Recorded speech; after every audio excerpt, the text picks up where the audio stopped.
नूतन जलधर रुचये गोपधूटिदुकूलचौराय तस्मै कृष्णाय नमः संसारमहीरुहस्य बीजाय। सर्वेभ्यो देवेभ्यो नमः, गुरुचरणकमलेभ्यो नमः, मित्रवर्येभ्यो नमो नमः। प्रिय छात्रगण, पर्यावरण के विषय में विवेचन करते हुए पर्यावरण के जो प्रमुख तत्व हैं हमने परिभाषा की थी।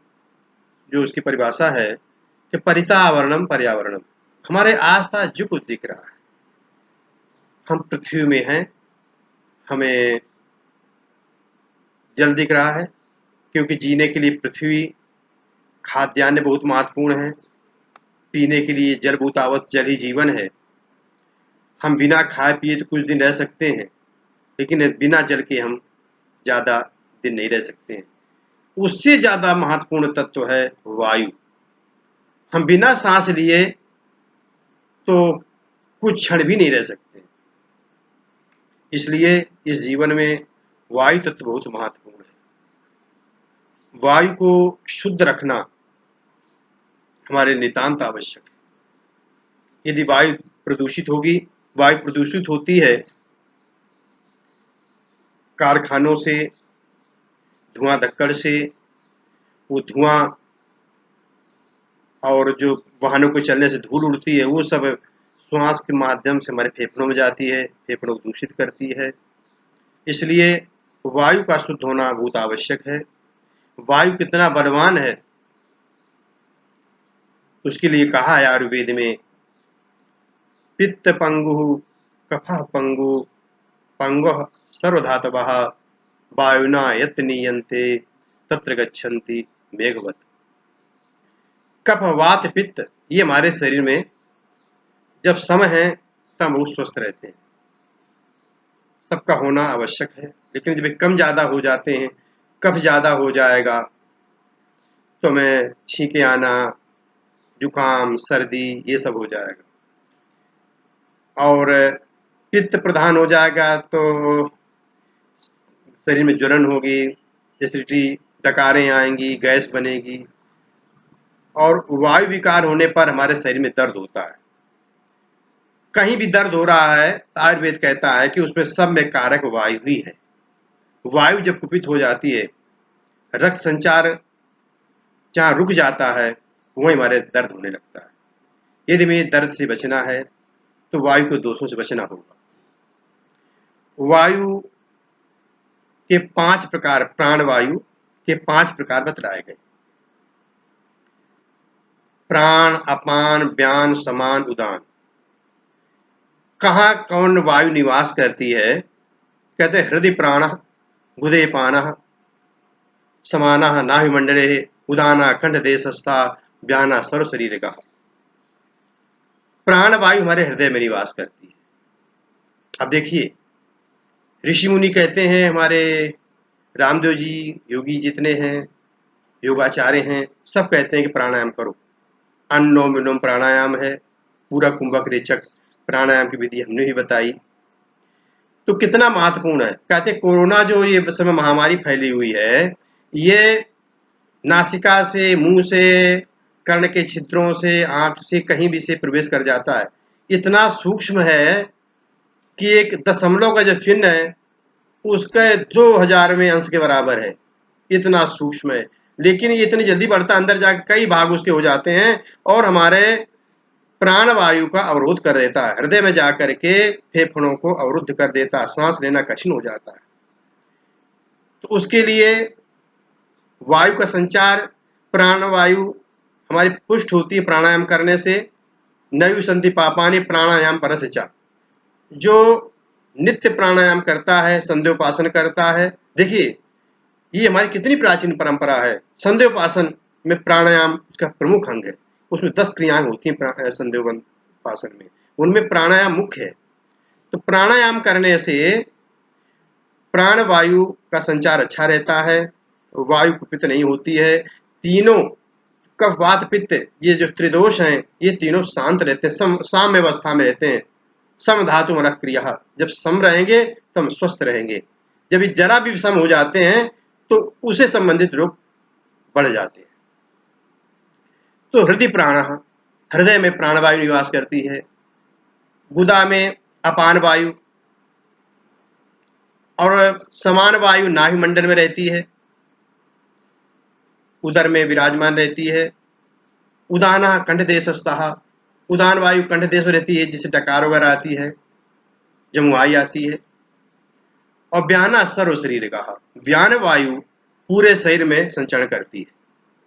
जैसे किसी का लकवा वगैरह मार जाता है तो व्यान वायु जब कुपित हो जाती है तभी लकवा मारना, शरीर सुन्न हो जाना, खुजली होना, ये सब होता है, और दर्द होना इस व्यान वायु से होता है।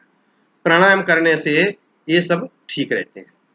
इसलिए सर्वप्रथम तो देखिए वायु को शुद्ध करिए। वायु को शुद्ध करने के लिए कुछ वनस्पतियां हैं, जैसे 20 शहर में रहते हैं, कस्बे में रहते हैं, गांव देहात में शुद्ध वायु मिल जाती है, आराम से मिल जाती है। वहाँ पेड़ पौधे होते हैं, घनी बस्ती नहीं होती है, और नीम के पेड़ खूब होते हैं। नीम का पेड़, बरगद, जामुन और पीपल, ये सब प्रकृति के वरदान हैं। पीपल का पेड़ तो प्राय हर मोहल्ले में होना चाहिए। पीपल बहुत ऑक्सीजन देता है। अब पीपल नहीं है, नहीं हो सकता है, बड़ी जगह घेरता है, तो तुलसी जरूर होना चाहिए। मनी प्लांट, मनी प्लांट लगाने से भी वायु शुद्ध होती है। दूषित वायु का शोषण करता है, शुद्ध वायु प्रदान करता है। ये कमरे के अंदर भी रखा जा सकता है, खिड़की पास रखा जा सकता है, और वायु को शुद्ध किया जा सकता है। हवन करने से वायु शुद्ध होती है।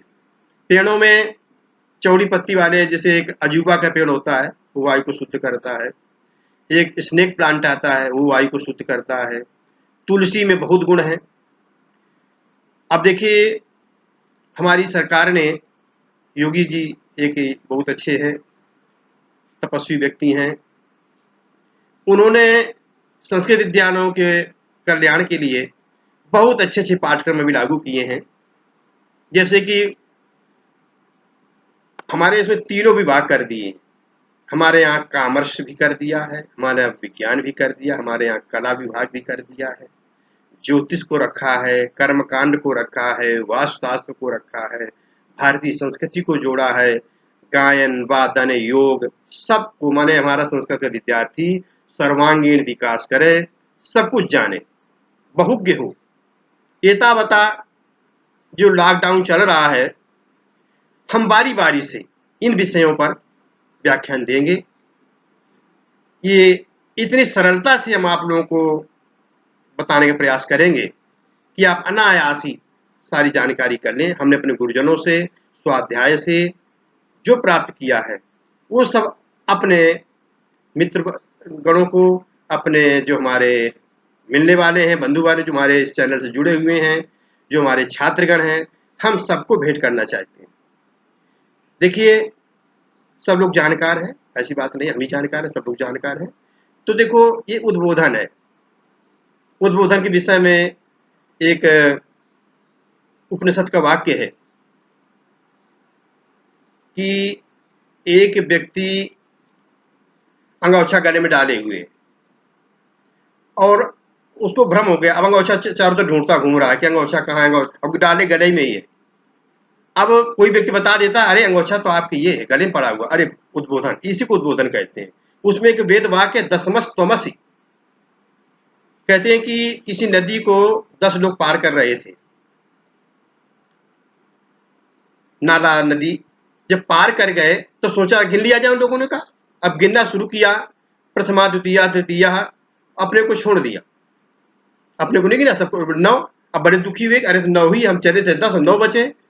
दूसरे ने गिना, उसने भी गलती की, अपने को नहीं गिना। तब तक कोई राहगीर आ गया, वही गुरु है मानो। उस राहगीर से पूछा कि भाई हम क्या बताएं, वो लोग सब डर रहे थे। तो उस राहगीर ने पूछा कि क्या बात हो गई। कहा कि क्या बताएं, हम लोग 10 लोग चले थे, और हम में से कोई एक हो गया, डूब गया ना, ये नदी पार करते समय। हम इसी बात का मैं दुख है। बोला हम गिन के देखते हैं। उसने गिना तो 10 ही थे वास्तव में, गिनने वाला अपने को नहीं गिन रहा था। तो उसने उद्बोधन कर दिया कि दसमस्तोमसि। तो वही बात है, आप सब लोग जानते हैं, भारत हमारा विश्व गुरु है। यहाँ का रथ हाँकने वाला, यहाँ का चरवाहा भी इतना विद्वान, भगवान नारायण कृष्ण जो रथ हाँकते थे वो इतने विद्वान थे। यहाँ सब लोग विद्वान हैं, बस समय पर कोई बता दे। हम एक भेंट कर रहे हैं ज्ञान की, आप अच्छा लगे उसको स्वीकार करिए, और हमारा चैनल आपको अच्छा लगे, हमारा वक्तव्य अच्छा लगे तो उसको सब्सक्राइब कर दीजिए, लाइक कर दीजिए, अच्छा लगेगा, हमारा उत्साहवर्धन होगा। तो देखिए, ये जो हमारे विषय सरकार ने रखे हैं, योगी जी परम तपस्वी हैं, उनके शिक्षा मंत्री, उनके जितनी परिषद है, सब अच्छे लोग हैं, बहुत अच्छा किया है। ऐसा पाठ्यक्रम, विद्या वही है, सब विद्याएं विमुक्त है, विद्या व्यवहारिक होनी चाहिए, हर क्षेत्र में ज्ञान होना चाहिए। प्राचीन काल में गुरुकुल में जो लड़के पढ़ते थे, जो विद्यार्थी पढ़ते थे, उनको सब कुछ आता था, वो हर विषम परिस्थिति का सामना कर लेते थे। भिक्षा मांगने से लेकर के युद्ध तक की कला, राजनीति, धर्म नीति सब सिखाई जाती थी, शिल्प सिखाई जाती थी। और वास्तव में हम ऐसे गुरुकुल के पढ़े हुए हैं, हमने अपने गुरुकुल में सब कुछ पढ़ा है। महाभारत आ रहा, महाभारत का एक वाक्य है, जब ये बलाबल का परिचय चल रहा था दोनों सेनाओं में कि किसके पास कितना बल है, तो बहुत अच्छा वाक्य अश्वत्थामा का वहां पर, अश्वत्थामा ने वहां पर कहा है, उभाभ्याम समर्थोस्मि शास्त्राभ्याम शरैरपि, अग्रता चतुरो वेदा पृष्ठता ससरो धनु, उभाभ्याम समर्थोस्मि शास्त्राभ्याम शरैरपि। अर्थात मैं पांडवों से दोनों प्रकार से लड़ने को तैयार हूं, चाहे वो शस्त्र में लड़ने चाहे शास्त्र में लड़ने। इसलिए सारी विद्याएं आनी थी। देखिए अपना इजराइल देश है, वहां शस्त्र विद्या सब कुछ सिखाई जाती है, वहां का प्रत्येक नागरिक सैनिक होता है। तो हमने एनसीसी सीखी है, एनसीसी के माध्यम से युद्ध कौशल भी जानते हैं, और सब कलाएं आनी चाहिए। और हम जो काम पड़ जाता है भगवान की दया से, गुरुजनों के आशीर्वाद से कर ले जाते हैं। और संयोग से हमने 2 विषय में आचार्य किया, लेकिन जो विषय आ जाता है उसमें बोल देते हैं। गुरुओं के आशीर्वाद से, हमारे रामरतन गुरु जी की हमारे पर इतनी कृपा रहती है कि हम उन गुरु जी का ध्यान करके जो भी करते हैं वो हमारा काम हो जाता है। वैसे तो नहीं विद्या नहीं बाहुबल नहीं खर्चन को दाम, मैं कुछ नहीं हूँ, आप सबका आशीर्वाद है, सबकी शुभकामनाएं हैं, गुरुजनों का आशीर्वाद है, मित्रों का आशीर्वाद है, हमारे छात्र हमसे बड़ा प्रेम करते हैं, उन छात्रों की शुभकामनाएं हैं, हम सबको शुभकामनाएं देते हैं। देखो अपने स्वास्थ्य के लिए सब लोग बड़े सजग रहिए, वायु का बड़ा महत्व, नित्य प्राणायाम करिए। प्राणायाम करने से होता कि हमें गिनी चुनी सांसें मिलती हैं ऊपर से, उन श्वासों में हम बचत कर लेते हैं। प्राणायाम करते हैं वायु को रोकते हैं, जितने समय हम 5 बार श्वास लेते हैं हम 1 बार श्वास लेते हैं, ऐसे हम 5 बार करते हैं। रोज की हमारे सैकड़ों श्वासें, दिन में 3 बार प्राणायाम करने की विधि है, हम बचा लेते हैं, तुम्हारी उतनी आयु बच जाती है, हम दीर्घायु होते हैं, हम निरोगी होते हैं। वायु का बड़ा महत्व है। और तीनों दोषों, कफ वात पित्त, इन तीनों दोषों से बचने के लिए त्रिफला का सेवन नित्य करना चाहिए। त्रिफला एक ऐसी वनस्पति है, ऐसी दिव्य औषधि है, हर बैड़ा आंवला, तीनों का सम्मिश्रण आता है। पतंजलि जी का और अन्य कंपनियों के सब लोग बनाते हैं, इतना महत्वपूर्ण है। उसका सेवन करने से बल बुद्धि विवेक सब कुछ जागृत रहता है। और भी वनस्पतियां, आयुर्वेद भी हमारे पाठ्यक्रम में है, उसके विषय में भी चर्चा करेंगे, जो गुरुजनों से हमको ज्ञान प्राप्त हुआ है। तो त्रिफला का सेवन सबको करना चाहिए, इससे नेत्र ज्योति और शरीर स्वस्थ रहता है, कोई रोग नहीं होता, शरीर निरोगी रहता है। इम्यूनिटी पावर जिसकी बड़ी चर्चा चल रही है, प्रतिरोधक क्षमता इससे बढ़ती है। तो त्रिफला जरूर सेवन किया करें, और मौसमी फल खाएं, जैसा आपके पास उपलब्ध हो, जैसा हो, इससे आप स्वस्थ रहेंगे। और देखिए कुछ चीजें तो निःशुल्क हैं, वायु का सेवन, सुबह प्रातःकाल जगिए, वायु का सेवन, तो ये कफ का की ह्रास करता है, जिसको शरीर में दर्द रहता है वो शाम के घूमे टहले, उसको उसमें लाभ मिलेगा। और वायु का, शुद्ध वायु का सेवन करिए। तुलसी का पौधा 2-4 घर में रखिए, आज जब प्राणायाम करने वाले आसपास रख दीजिए, छत में कहीं गमलों को, वहां बैठ कर बीच प्राणायाम करिए, श्वास प्रश्वास छोड़िए लीजिए, तो आप स्वस्थ होंगे, जीवनी शक्ति बढ़ेगी। ये स्वास्थ्य के मूल मंत्र हैं। पर्याप्त, हमने कहा था अपने शरीर का 10 जल पीजिए, तो जल सेवन करिए, जल शुद्ध छान के पीजिए, शुद्ध कर पीजिए। ये समय देखो फिल्टर, फ्रिज, एसी, ये सब बड़े हानिकारक हैं। हमेशा प्रकृति से देखिए हमारा पर्यावरण प्रकृति से प्रेम सिखाता है, प्रकृति से मिलकर चलिए। एतावदुक्त्वा ब्रवामि। हरि ओम तत्सत, हरि ओम तत्सत, हरि ओम तत्सत।